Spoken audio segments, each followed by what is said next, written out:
Baiklah, Assalamualaikum warahmatullahi wabarakatuh. Perkenalkan, saya Lilman Ijaz dengan NIM C0E0213 dari Prodi Keuangan Daerah R002.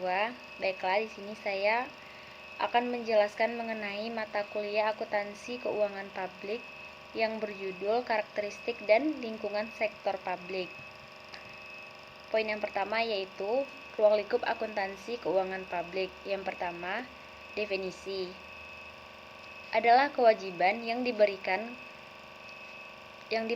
kepada pihak yang bertanggung jawab untuk mempertanggungjawabkan, melaporkan, menyajikan, dan mengungkapkan segala aktivitas dan kegiatan yang telah dilaksanakan yang sudah menjadi tanggung jawab kepada pihak yang sudah memberikan amanah.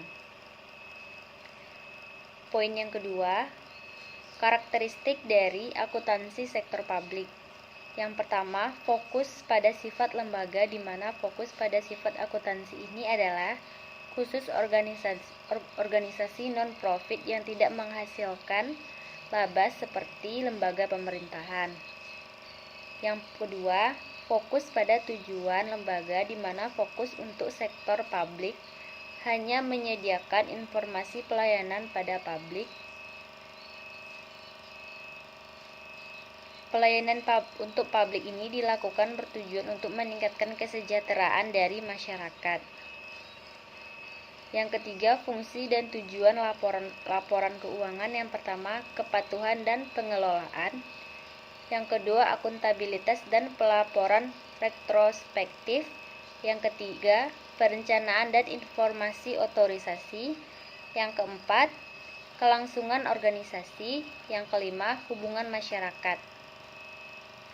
Jenis-jenis akuntansi sektor publik. Yang pertama, pemerintah pusat, pemerintah daerah, terdiri dari parpol dan LSM, yayasan, pendidikan dan kesehatan, dan tempat peribadatan. Materi yang kedua, komponen lingkungan yang memengaruhi sektor publik. Yang pertama, faktor ekonomi, dipengaruhi oleh pertumbuhan ekonomi, tingkat inflasi, pertumbuhan pendapatan per kapita, struktur produksi, tenaga kerja, dan lain-lain. Yang kedua, faktor politik, yaitu hubungan negara dengan masyarakat, legitimasi pemerintah, tipe rezim yang berkuasa, ideologi negara, elit politik, dan massa, dan jaringan internasional.